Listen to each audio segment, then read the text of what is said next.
Everyone, I'm Stephanie Gilezan. I have been in the real estate industry for 24 years as a broker in Kentucky and Indiana, now a few other states under my belt. One of the things we wanted to talk about today and bring our very, very special guest, which is he is here with us, is John Tavarez with Carrington Holding Group, is to really focus on how do we prepare for what is going on in the economy today, right? How do we prepare as real estate agents to better represent our clients? And by able of doing that, we need to understand what's kind of going on behind the scenes, right? You know, for those that have gotten into the business over the course of the last 5 years, you're not seeing too much turmoil in the market. It's been one of those typical things if you're in that residential real estate space of listing a property, putting the sign in the yard, multiple buyers coming to fruition. You know, there hasn't been a whole lot of heavy lift as to get property sold. I, being in the business since 1999, I've seen a few different economic times going through a lot of different real estate transitions. And through the last economic downturn, so to speak, in 2008, 2009, all the way through to 2015, we as real estate agents had to have a different profession inside the business. And that is where we had to learn to truly be problem solvers. And what we are here today, and all of our team members here at the Growth Experts, is to make sure that we're collaborating and we're sharing that how we can be those perfect problem solvers for our clients and future clients. And so today, what we're going to talk about is we're going to talk about the loan servicing side of things. We're going to talk about if short sales are going to be coming back into play. What are foreclosures looking like? What are the projections as it relates to that? And who better than to come to the table is the man that's behind one of the largest loan servicing machines in the United States, and that's Carrington Holding. So John, welcome, and thank you so much for spending your time with us today to help us through and to understand what's going to happen in our real estate future. Yeah, awesome. Really excited to speak with everyone today. Stephanie, as always, really appreciate you inviting me. I'm excited to kind of talk through what we're seeing and what we think is going to happen in kind of the future of the real estate industry here. So excited for a good conversation. Absolutely. And so, you know, for those of you who may or may not know, I mastered short sales in my real estate career. Mastering short sales by first understanding where to look for them, how to find them, how to navigate them, how to negotiate them, how to work with the loan servicers, and how to work with title, because your title partner is one of the most important partners you can have when you're doing this line of business. And so with that, Carrington is one of the owners, is the parent company of also Villa Title, which John heads up. And so we're going to dive into a whole lot of that today. But if you missed a short sale series that I taught earlier this month, basically taught it for 4 weeks in a row, 1 hour each. It's out on YouTube. You can watch that and learn all there is to know about hunting, navigating, negotiating, landing short sales. So it's going to be hugely beneficial. As part of that series, we brought John in to really give us statistics, because as I speak to real estate agents all over the globe, all over the United States, they're like, I don't think we're really going to have those issues. I don't think it's really going to be like it was back then. Well, let's talk through that, because if whatever we think may not necessarily be the case. And so, John, we talked about statistics the last time. I want to bring all of those up and really put them in the forefront. You know, currently you had stated that how many billions of home mortgages, how many billions of dollars of home mortgages were initiated between, what was it, 2020 and now? Yeah, so in 2020 to 2022, just about 80% of all mortgages in existence today were originated. So whether that be a new purchase or a refinance, because rates were so low, which equates to about 9.6 trillion in residential mortgages. Okay, so hold on a second. Between 2020 and now, 80% of all home mortgages originated, which is over $9 trillion, people, with a T, $9.6 trillion. Okay, John. And Yeah, so all those were originated, right? So we've got, which has never happened in the history of the mortgage industry. So if you look at that, right, and the whole mortgage industry or loans out there right now, as of the 27th of March, I just got updated data. There's just under 12 trillion total in residential mortgages out there currently, which equates to about 84 million loans. So kind of giving you the dollar volume and then just the units. So there's 84 million homes out there that have a mortgage currently. Around 65 million of those were originated in 2020 to 2022. So if you look at that, you know, we obviously from the servicing perspective, talk to a lot of the different servicers out there. Industry standard seems to be about between, I'll call it 10 and 12% of a default rate. So meaning someone hasn't paid their mortgage in over 90 days, they are in the process or eligible to be foreclosed on and their house liquidated. But the difference is between now and a lot of times, you know, like in 2008, people draw a lot of parallels to that, is people still do have equity in their homes, right? Whether that be 1%, 0.5%. So people are able to either sell that home and get out from under their mortgage and go into a rent, or they're trying to hold on to a potentially cash out refi, get a HELOC, get a home equity line of credit, etc. And so we're kind of in that phase right now, right? Maybe someone lost their job, they need to keep making their mortgage payment, or they need to pay bills, so they're taking out basically a second mortgage on that home. In a lot of cases now, you also have, okay, so my first rate was at 3.5%. Over those 9.6 trillion that were originated. And now you're moving into this higher rate market and they're taking out a second loan at, in most cases, probably somewhere in the neighborhood of 7 to 10%. So that payment is going to be close to their mortgage payment. So essentially they are very levered up, and then you have housing prices dropping. So during those 2 years when they originated all these loans, they might have valued a home at $100,000 and given that person a mortgage on that value. But you fast forward today, and now that house is only worth $80,000. So they're already underwater. So when they go to sell that, that's why they fall into this short sale category. Is you can go to the lender, and now, they're not going to get their full price back, but they're going to get out from under the home. And so we're in that process right now where you're not seeing that huge flow because people are doing anything they can to not get foreclosed on. And so they're pulling out this second loan, their values are dropping. But there's a ton of people kind of in this bubble, right? That is this wave that is coming. So if you just take, right, those numbers, if we look at, an industry standard of 10%, and you've got 84 million mortgages out there, let's say 67-ish of them were originated in the last 2 years. So, we're at a peak of the market from the home value, and then also low interest rate. So makes them a candidate as interest rates go up and values drop, that they're going to go into foreclosure. That's 6.7 million homes that are most likely in this short sale / default category. Or if you can look at it, it's 9.6 or $960 billion of assets out there today. So that's just to kind of give you some numbers of how large this market is that people don't think is coming, or maybe don't quite understand how large the housing market is. And so, yeah, those are just some numbers for you guys to kind of think about this opportunity. So let's repeat that statistic there, because I want to make sure everybody got that. So $960 billion worth of current or mortgages could be in this short sale or pre-foreclosure predicament currently. Correct. So somebody do the math for me, because, I told you all, I've been in this real estate industry for 20 years. I didn't pass math class. No, I did. But do the math on that. If you've got the calculator large enough, 960 billion with a B.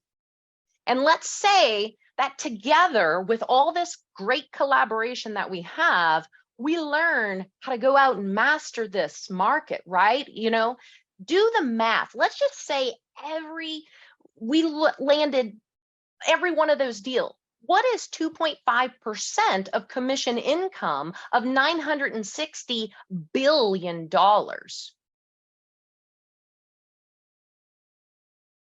Nobody has a calculator that works that high? It's mind-boggling an amount of money. I mean, 24 billion. $24 billion worth of commission if the commission was at 2.5%. Okay, people? So that's the opportunity. That's why we're talking about it. That is why the real estate business expansion growth experts want to make sure that we are staying top of mind when we're looking at our real estate careers and saying, okay, wait a minute, there's not enough inventory, or there's not enough this, or I'm slow right now. How many agents do you speak to on a regular that says, oh, my business is slow right now? Well, it's only because we're not hunting for the right business, because the right business is out there. And so it's identifying, okay, if this amount is out there and it exists, which we're hearing from Carrington Holdings, which is a loan servicer for how many mortgage companies, John? How many banks are you all servicing loans for at this time? So yeah, we buy from all the biggest banks out there. So any one you've ever heard of, we're buying their loans, and we have about 1.5 million loans under service, which is about 165 billion of principal balance that we're servicing in our book currently, and that is expanding. So we're top 5 servicer in the United States, definitely plugged in with kind of the whole government-backed loans, and that whole sector is where we specialize in, which is about, if you look at the $12 trillion market, the GSC market is about 75% of that. So we have a pretty sizable market share there as well. Yeah, that is amazing. So, for any of those people, and we're not going to unmute our mics, but, think about how many people in their real estate career have incorporated the fact of potentially being or have been a problem solver and going after the solutions as it relates to homeowners that can't afford their mortgage any longer. Has anybody specialized in that business? Just click the reactions button down at the bottom and do a show of hands, because this is something that you need to incorporate in your business. How do we scale? How do we stay relevant? How do we stay busy during any economic time, no matter if it's great, bad, you name it? How do we scale? How do we do that? It's by making sure that we become specialists in this industry, which is another goal of why we're coming together, to make sure that each and every one of us is armed to be able to go after this type of business, because very few agents understand how to, right? It's not difficult. It is a different process, but it's not difficult whatsoever. And we want you to be aware of what's out there, because it all can start with you asking the right questions, with you having the right social media messaging for your existing sphere, with you touching all of your past clients, your sphere of influence, whoever, and just asking the question, are you doing okay? Do you have any financial issues with your home loan? Asking those questions is how you start to uncover those things, because the statistics don't lie. And that's why we wanted John Tavarez on here today, because when I heard this about 2 or 3 weeks ago, I was like, what? I mean, this is amazing information that we all need to be aware of. So, again, this isn't going to go away. It's probably, what do you think trending wise, John? We're talking about today, right? But we've just gotten to the real start of the interest rates being high. I mean, what do we think about outlook? Is this going to go up in problem, or is it going to come down right away in problem? Yeah, so I definitely don't, and there's a lot of different industry opinions on this, but I don't see this. Well, and I think it's important to remember is, obviously 2008 was an outlier, I call it, if you look at the regular market. But regardless of good times, bad times, indifferent, you have generally a foreclosure rate that hovers in between, between 8 to, let's call it 12%, even in the best markets. Now, why you haven't had any foreclosures or anything over the last 3 years is because there was a mortgage forbearance going on where you weren't allowed to foreclose on anyone. So we have this huge pile of inventory that's essentially sitting there that servicers are now starting to slowly release and either qualify people for a short sale or push them into the foreclosure funnel. And so, just in general, right, if you use that 10% number, right, obviously that even, like I said, even in 2017, 2018, 2019, it's still that 10%. And I think we're going to see that increase. I don't think it's going to be to the levels of 2008, but when you compound no foreclosures or short sales over the last 3 years, right, and now with the way interest rates are growing, where the economy is, I think it's just only naturally going to increase. And I think we'll be hovering around that 15 to 20% number. And if you think about that, I mean, that's close to 10 million opportunities, right? I'll call that for short sale out there. And I think Stephanie hit on a great point is like I said, we're not there yet to this boom, but we're very close. And it's a tricky topic, right, to discuss with someone because no one wants to go out, leave their house, whatever. But if you guys become the experts on it and you're able to educate your client, then you're going to separate yourself because most agents and brokers out there don't know about this because it hasn't been around in so long. And although it's a tricky and hard topic to talk about, it's a real viable option for a lot of people. And so you become a really valuable resource and really separate yourself from the rest of the pack, if you will. That's absolutely right. I mean, and to know and be aware of it because, so many people I speak to, we all probably do, but I speak to, a minimum of 30 agents each and every day. And I bring up this topic because I want to know what they, think, right? I want to know their opinion of it. And majority of them, oh, we're never going to have that. My broker says we're never going to have that. Well, yeah, we are going to have that, but that's fine.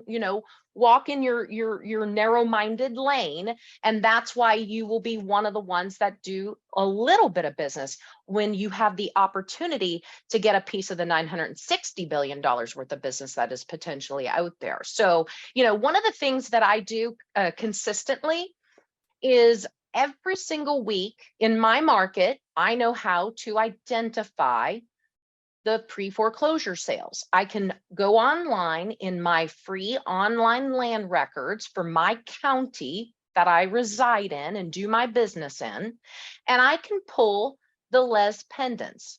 That is Latin term for foreclosure filing, okay? It's the first thing that gets filed to identify that the bank or the loan servicer has said they're not paying their mortgage, okay? And I can see that when I started repulling these, when the moratorium due to COVID, went away, because there was that moratorium, which John spoke about. But when the moratorium went away, I started watching it. And each week it would go from, maybe 73 filings to the very next week it was over 300 to now and it got all the way up to now we're up to almost 1,000 a week in just my one county that I reside in. So that's why I know it's a real problem. And my team, that works on my team, in real estate, that's one of the ways that they're out doing business is going to these property owners because it's in both residential and commercial space, right? But going to these property owners and offering to help solve their problem. Because a lot of them don't know what to do. They really sit there with their hands under their behinds and think that somebody's going to come and rescue them, or the bank's going to change their mind, or there's going to be another moratorium issued by the United States government. And, that's not going to happen, right? And so they really are looking for that person that can speak the language to reach out to them and say, listen, here are your options. And this is how I, as your real estate professional, can play into that role. right? And so that's one of the things that you need to start doing is look at your own market, look at your own county you live in, look at the surrounding counties that you're doing business in, and find out statistically in your market what that looks like. Because I would venture to guess that you will have an additional 500 to 700 different opportunities for listings for yourself, for your real estate business, right? And you know as well as I do, inventory in so many markets is still low. So when you bring those properties to market, there's going to be a buyer for them. And like John stated, not everybody owes as much on the loan. You know, the house can be worth more. The last 7 that we listed ended up not being short sales. The price of the property sold for higher than what they owed their lender. Even though they hadn't been making their mortgage payment, we still were able to obtain a sales price that more than covered the debt to the lender and commissions and all of the things necessary to get that to a clear closing. Okay. And, you know, that goes into another aspect of how do we prepare and how do we know that when we're approaching these property owners that are in this situation? You know, one of the very first things that we do right as we get that listing appointment, when it is scheduled, the next thing we do is reach out to John and say, John, we need you to run a preliminary title for us.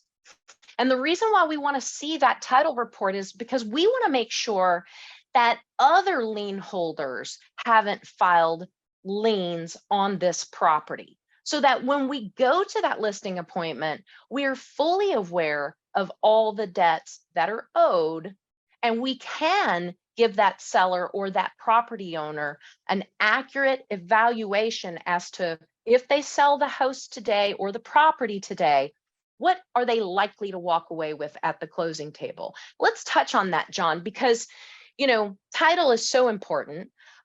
Villa is again owned by Carrington Loan Servicing, and they're in all 50 states, which is why I utilize them for their services. But more importantly, it's because they understand this side of the business, as to where other closing attorneys or title companies, they don't specialize in this. You know, they close deals and that's about it. But with Villa and being owned by a loan servicer, you all truly get it. So you know what we have to do, and you prepare us for what we're able to go in there with the full-blown information. Yep, exactly. And I think, you know, especially looking at these last 2 years, right, you had a bunch of small title companies get established or grow, and all they've done is refinance or traditional purchase. And to Stephanie's point, definitely want to point out that a short sale is very different than a traditional purchase. There's a lot that goes into it and a lot you need to know about from a title perspective. And so just to give some background, we founded our title company in 2009, right in the height of the financial crisis. And we started as a title default shop. That's all we did was short sales, foreclosures, REO, etc. And which is a pretty hard skill set to learn. So once we started to pull out of that kind of, you know, pulling into the 2015, the market's picking up, you know, pulling out of the default market, we kept that whole staff on staff because it's easy to train them how to do a traditional purchase once they have that knowledge, or do a refinance. So we have this staff that has this incredible knowledge base that will be able to guide you and help you through the process, identifying, you know, hey, this is a big issue on title, or you should point this out. This is going to take, you know, 45 days to get cleared. Really just kind of educating you on all the different liens and the process that we're going to go through to help you. So just want to start there. Is not every title company is the same when it comes to a short sale or default. And a lot of companies can't do it. And when you're working with a non-experienced title company, it can ruin your whole deal. So, you know, not saying you always have to come to Villa, even though we'd love that, but you definitely, when you're going to your title agent, definitely have that conversation, see if they have experience. You can ask them questions about what they've done with short sales in the past, etc. But why you want to pull a title early, what Stephanie was touching on, is so you can get a list of all those liens exactly, so you know how much is actually owed on this property, and then you can present to the prospective seller, hey, I think your home is worth $100,000. you've got $95,000 in liens that have to be paid. So you're looking at pretty much walking away at none to very little money. And so you're having that conversation up front. So no one's surprised by the numbers. No one is thinking that they're going to get something they're not. And then also you want to understand what liens are on there, because not all liens are the same. And I always use the example of an HOA, because someone might be paying their mortgage currently, but maybe they're behind on their taxes and there's less pendants filed by the HOA. And I think most people think like, oh, the HOA is no big deal. We'll pay $1,300. A lot of HOAs are much more powerful than you think. And some actually have the power to take over the asset and foreclose on the home themselves. We've seen it multiple times, obviously in the great, in 2008 through 2012 era. And we're starting to see that again, where people don't think that, but the HOA is always one that we see. We reach out directly to them, pull their CC&Rs, read through everything to see just how powerful that HOA is, because they can be difficult to deal with. Then also you want to know what liens, what else is out there. So that's like Stephanie said, so you can educate that prospective seller, and then you look like a rock star when you walk in versus, hey, I think I could sell your house for X amount of dollars. It's not only do I think I could sell your house for this, but this is what needs to be paid off. This is what you're looking at, and this is how long it could potentially take. So, I think that's really what you want to get out in front of. And it, like I said, makes you look like so much of a stronger agent. John, there's a question in the chat that I want to address, and I don't know if you can. Typically when the less pendants are filed, they're at least 90 days late on that mortgage. Is there another way that you're aware of, from the loan servicing side? I mean, I know you report past due to the credit bureaus, but is there a way for people to obtain that information ahead of the less pendants being filed? So you can't, because that's not really public information. So we're not allowed to share that on a borrower, because the way it all works is you file that, like, let's call it on the 91st day. And because of the environment, I'll say right now, a lot of servicers are waiting maybe to 120 days, 160 days. But I know Stephanie and I talked about this. You'll know if someone's in trouble if you see, oh, there's a tax lien, there's an HOA lien, there's a secondary lien is a very big telltale sign that someone's in trouble and someone's a candidate, because the last thing they're probably going to not pay is their mortgage, right? They're going to sacrifice everything else before they stop paying that mortgage. And then when you see that, that less pendants is filed by the mortgage company, then that file is very, very delinquent. Obviously a candidate for a short sale, but most likely going to be heading towards foreclosure if that's in the process. That's right. That's right. And another way to look for those is to understand how to look up property maintenance cases in your city or your county.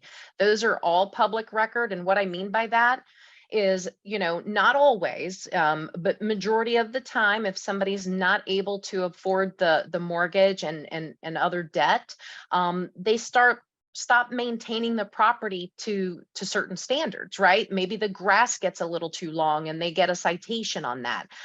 You'd be surprised at how many property maintenance cases get filed every single day. We did a training on this a couple of weeks ago, and the day that I was doing the training, I just pulled up my city that I reside in, and there was 17,881 property maintenance citations filed just that 1 week. That is a lot of people that had tall grass or a gutter that fell down, or, just wasn't, this wasn't things that were drastic. These were just minuscule little things, because people, call and report those. So especially when they're living in a subdivision, they'll report that immediately because they hope that citation gets them to start properly maintaining their lawn or whatever again. So that's another great way to look at it. Jennifer says, dang, what city do you live in? Louisville, Kentucky, believe it or not. Louisville, Kentucky, okay? We're like the 16th largest city in America. So imagine some of those bigger cities with a whole lot more people and how many property maintenance cases reside there. But that's a good little a good trick to take a look at. I've gotten a lot of business by soliciting those lists, and some pretty cool stories out of it as well. So anyway, John, what do you think about, with so many of the top big lenders, and Wells Fargo's on the top of my mind, because for the longest time they were doing home loans. They were the biggest probably in doing home loans. I mean, one of the definite top two in that. And their announcement last month, or the month before that, where they're no longer, tell us about that. What does that mean? Yeah, so exactly. And we started hearing kind of rumors about the larger banks getting out of the home lending space in probably 5-ish years ago, but I don't think anyone really believed it. But they're drastically starting to pull back. And you're starting to see I'll call it, the larger non-bank lenders, right? So Quicken Loans, that was, I think 2 years ago, broke as the #1 largest residential lender in the United States. You've got Loan Depot, United Wholesale Mortgage, all these players coming up that are, all they do is lending, right? They're not a bank, not doing anything like that. And you're seeing that pull out because it's a tricky business. So they still have large servicing businesses that they've, because they've originated so many loans for so long, but you're starting to see the banks pull out. And I think, we're looking, you look at Signature Bank, Silicon Valley Bank, all these issues you're reading about, and it's because the banks are so highly levered on so many different avenues that they're starting to pull out of this one, because essentially for them it's not worth the headache, right? They're trying to focus on different avenues there, and I think your Wells Fargo is not going to be the first to pull out of the mortgage lending industry. And I think it's also because of regulation right now is tough in the space, and they're always going to side over a borrower over one of these large banks. And a lot of the reason, right, is and why we buy so many of these defaulted or non-performing loans from these big banks, it's not worth the headline risk, right? If there was to be a headline that they made a mistake on the $5 trillion of assets they loan, and the New York Times prints big bank forecloses on single mother of 3, like that alone is not worth it for them. So we're, in the servicing space, you're seeing the same thing, right? You're seeing these non-bank servicers start to grow, and that's all they do. So they just focus on that. They have highly trained staff, and they're buying a lot of these assets from these large banks. And I think it's simply, like I said, they don't want to take that risk. The risk for them is not worth the reward. And so they're starting to pull back. I mean, obviously, Wells Fargo is going to continue to originate for years to come, 3 to 5 years probably, but I do think they'll eventually exit the space, or, they are drastically pulling back on how much they're originating.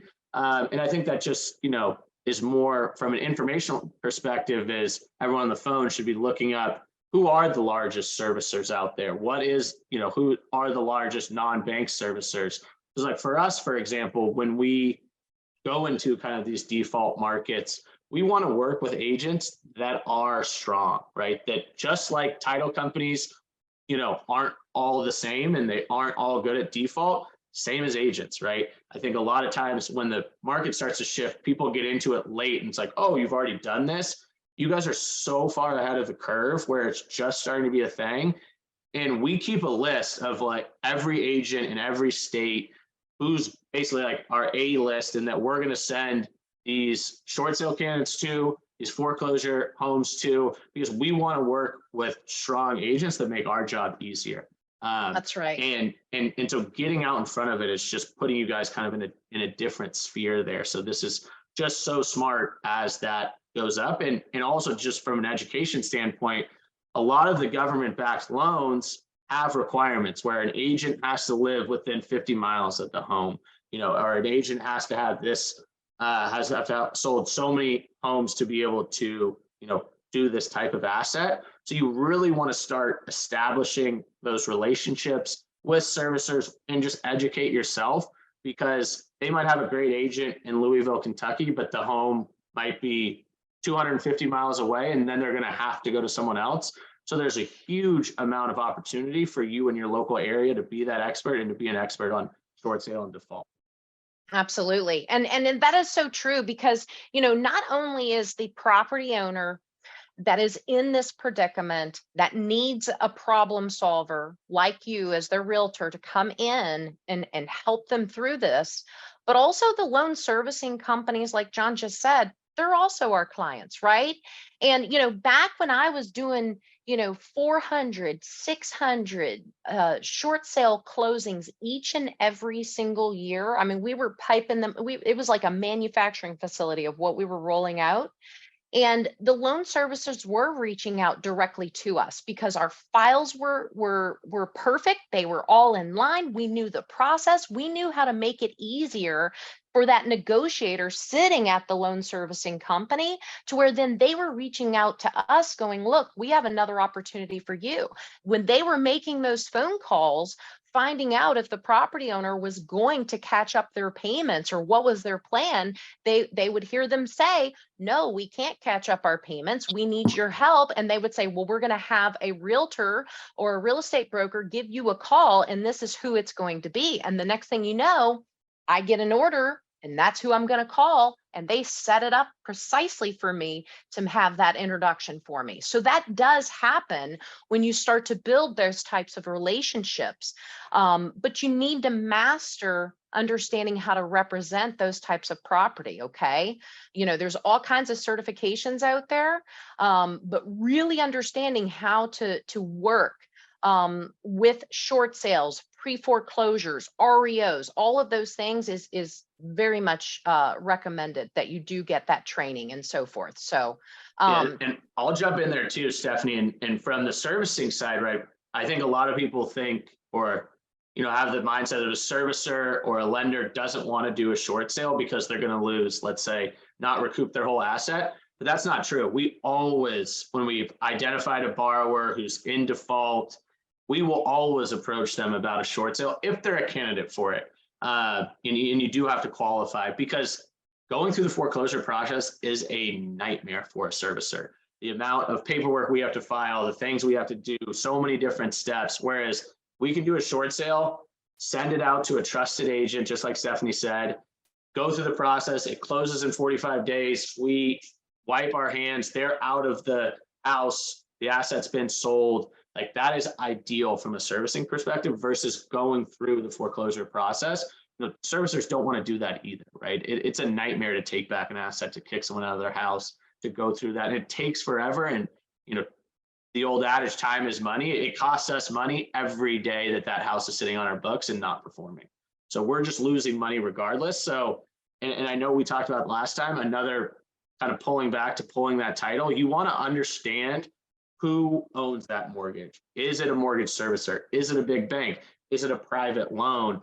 And the reason you want to understand that is because if it is a servicer, especially a large servicer, they're going to be more motivated to short sale that property or to take, less money and to move it off their books versus, hey, maybe this is a small private lender and they will take back over the asset. They don't want to do a short sale, et cetera. So it's just important like that to understand who, the actual debtor is and what that process is going to look like as well.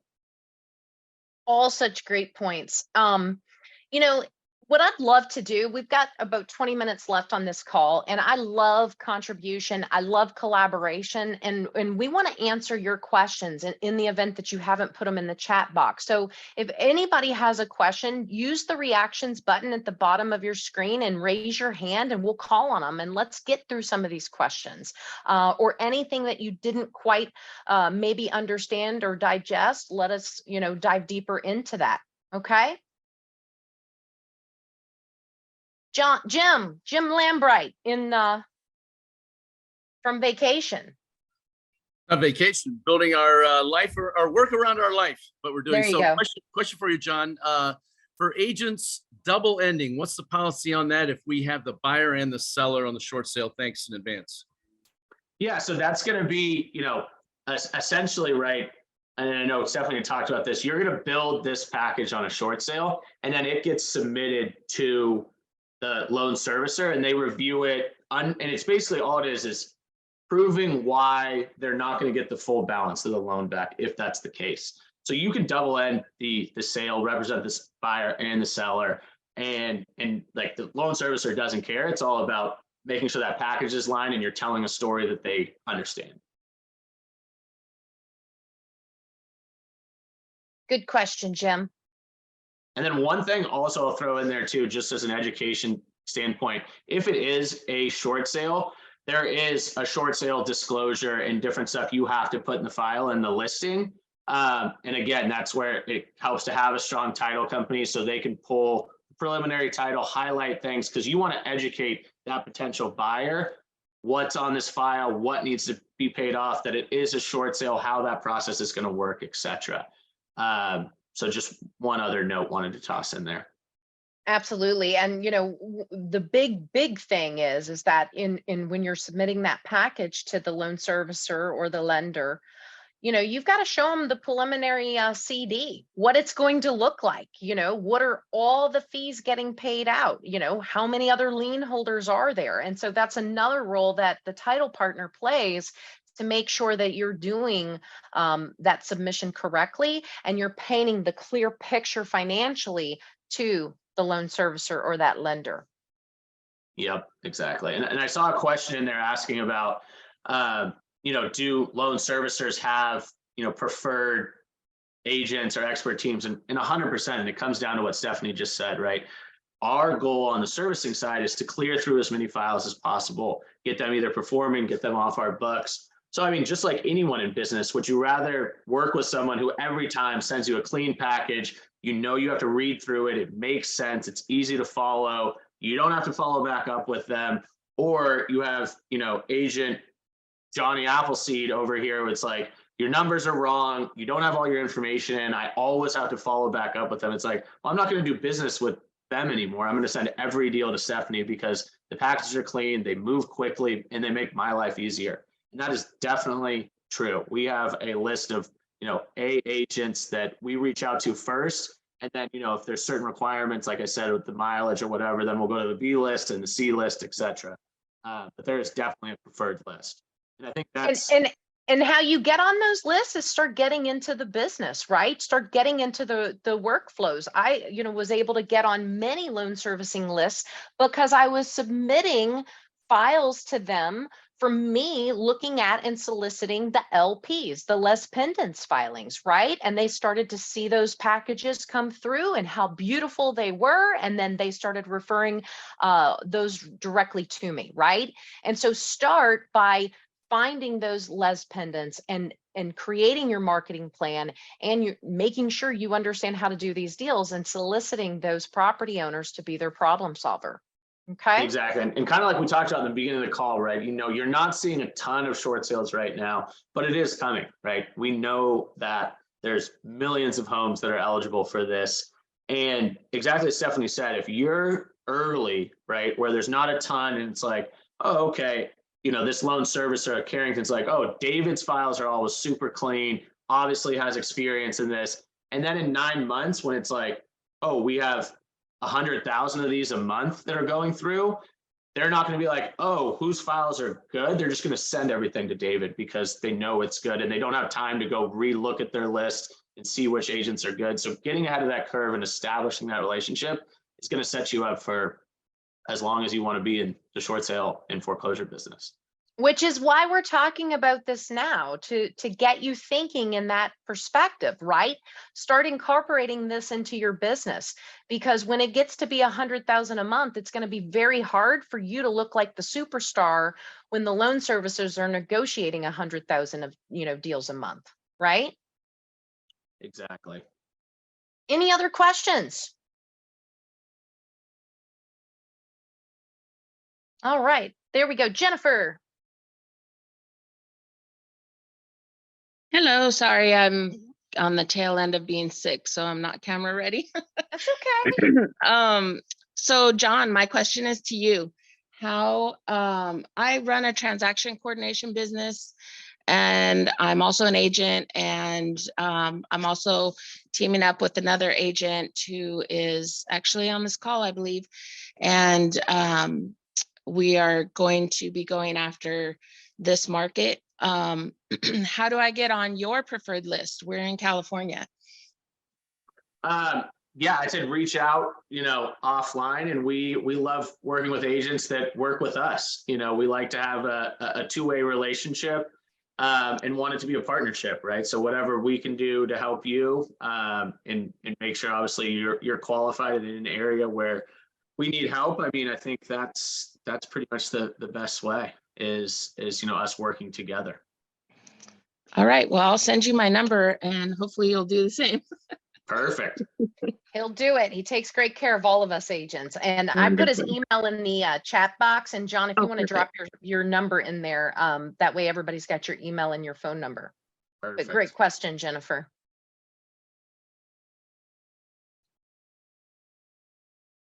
Any other questions today?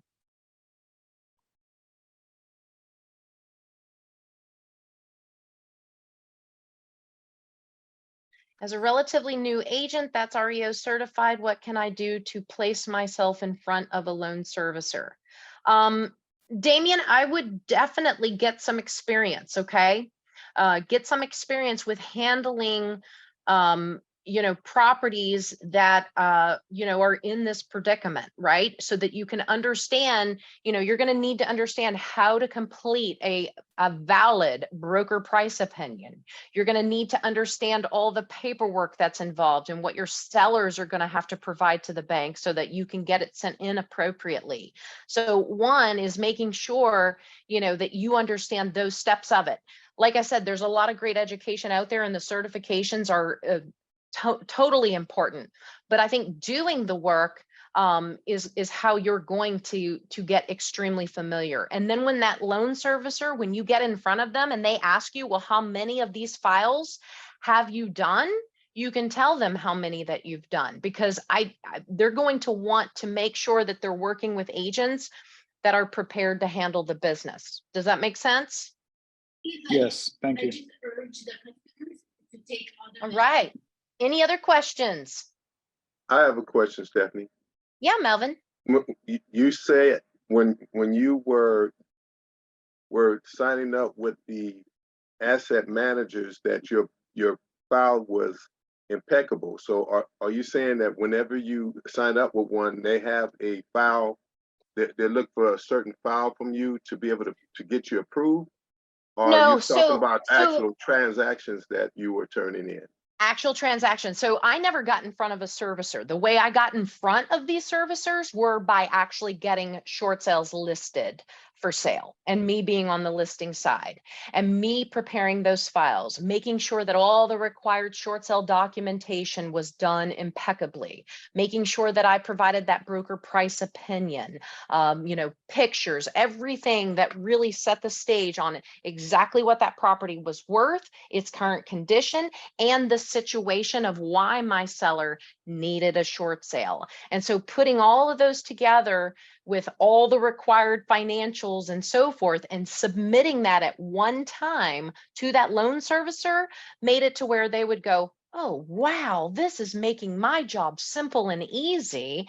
And they kept receiving them just like that, which then put me at the top of their list of somebody that they wanted to do business with whenever they were getting these opportunities in the state of Kentucky. So that's how I was able to get the attention of the loan servicers, were by doing the business the right way from day one.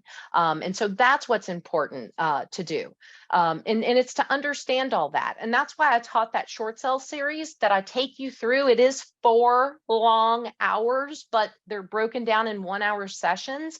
And guys, I opened up every single way that I was making over $2 million in gross commission income in the worst economic times when most real estate agents fell out of the business because there wasn't any business they thought for them to go make, right?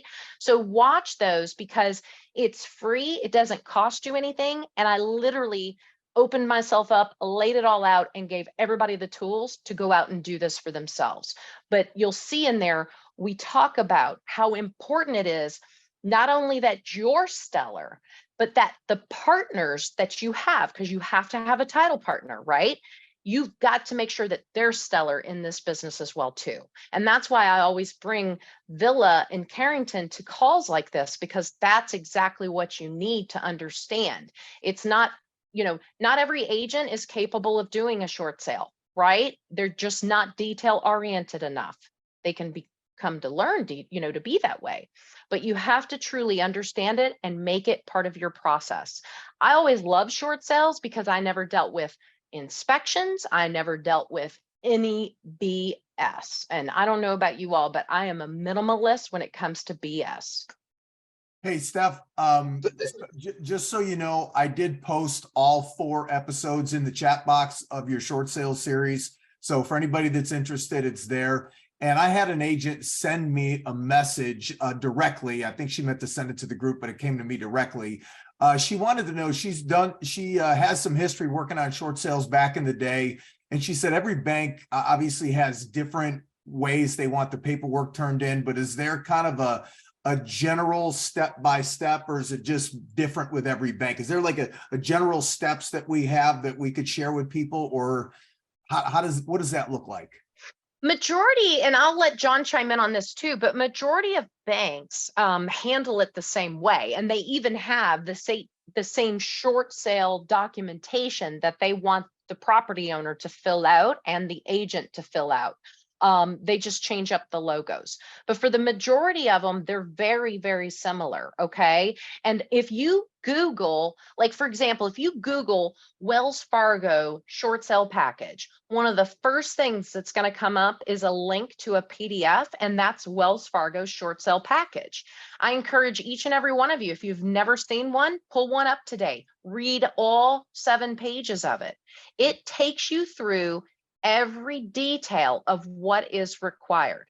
And the big one, and John has said this, the big one is making sure that your property owner truly can't afford the property, truly being able to prove that they are in a hardship. Because remember, just because they're not paying their mortgage doesn't mean the short sale is automatically going to happen.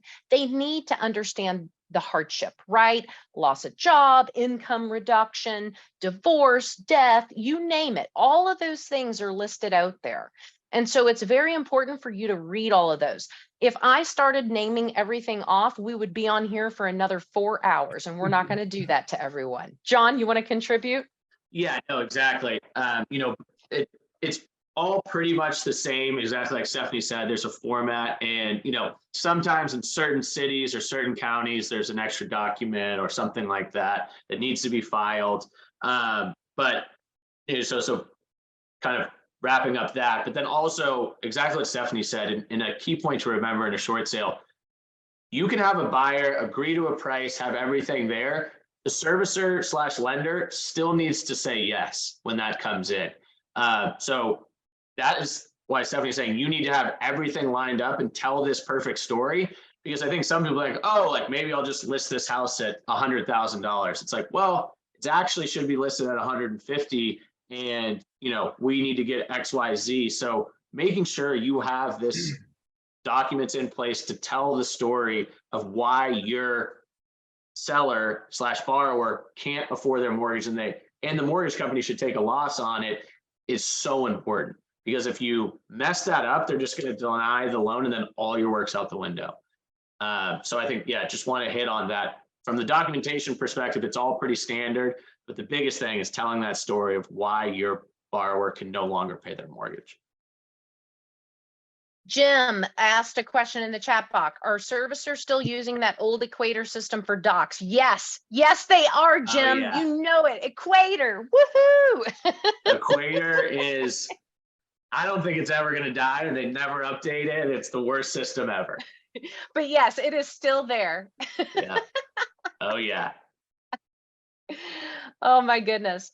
Well, look, I hope everybody that came to the call today, received a lot of value out of this. I know it was a lot of information, but it's the conversation that we need to have in order to elevate ourselves, right? And so we'll have this video, it did get recorded today, and we will post it on our YouTube channel, and everybody that attended will make sure that you have access to be able to review it, because there is a lot of great content that you're going to want to watch over and over and over again. Yes, it's way better than faxes. Equator is way better than faxing that junk in, Jim Lambright, like back in the day. So that is so true. But anyway, look, next week we've got another spectacular class. I mean, this is what Thursdays are going to be about for us. I mean, you tune in, you invite guests. We want them in real estate. We want them to learn. We want you all to contribute. We want you all to come and have your minds wide open, because all of this collaboration is what leads to all of us being mega agents in this industry. And so next week, we're going to be talking about how you master open houses. How do you make open houses work for you? How do you make money in doing open houses? There are agents in real estate that have never hosted an open house over the course of the last 3 years because they haven't had to. Well, now, guess what? It's time to start thinking about it, because the open house and mastering it appropriately, let me tell you what I equate open houses to. And this is, we won't get into too much detail, but open houses for me was the interview process. I got more listings off of doing open houses than sales, and that's okay too, right? So next Thursday, same time, same link, and make sure you share it out, and let's all learn and scale together. Thank you so much, John. You are awesome. Villa Title, make sure you get his contact information. Feel free to reach out to him. That's what he's here to do, is service us and make us better in our job. We're only as good as our tool belt is that surround us, right? Hey, Stephanie, do you want John to give his contact information out just for people that watch the replay? They might not have access to the chat. Yeah, go ahead and say that aloud, John. Perfect. Yeah. So anyone can email me at John, John .Tavarez, TAVAREZ @Villa, which is VYLLA.com. Feel free to email me with any questions at any time, and I'll get back to you guys. Awesome. All right, make it count. Go make some money, folks.